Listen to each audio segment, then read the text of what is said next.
Mrs. B has worked in a variety of fields throughout her working life.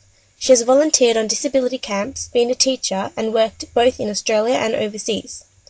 She has also taken on many challenges, such as starting her own business in tissue culturing and running her own daycare scheme, which before her retirement had many employees.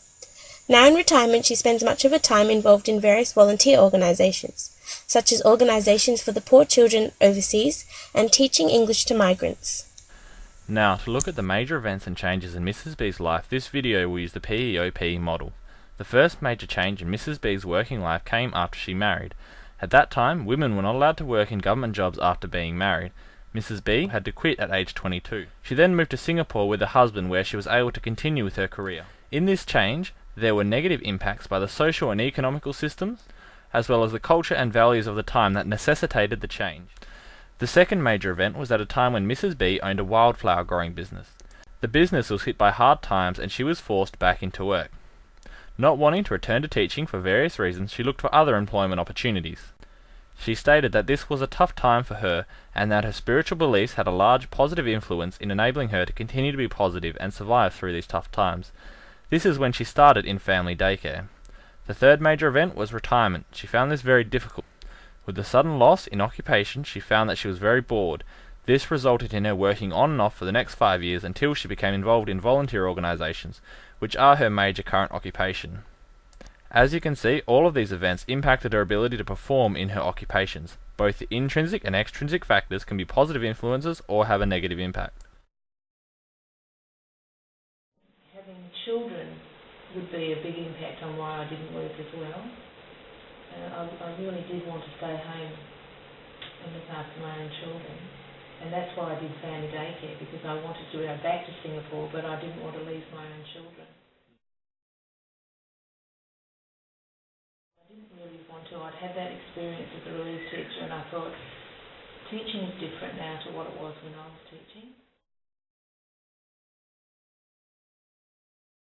Thought when the business and I went down, and I literally had to work. I mean, we had to have money in the house. That's when I went back to family daycare, and I thought I was going to do it. And it was just, I believe it was just a gift from God that that very day that I rang to inquire about becoming a carer again, that ad had been put in the paper.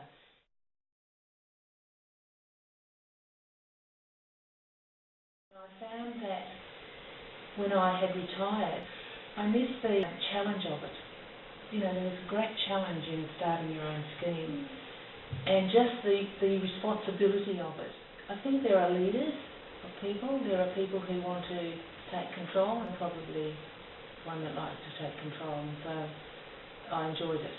Enjoyed the whole excitement of it, and the whole challenge of it, and the whole managing of the people and the budget, and having it come together.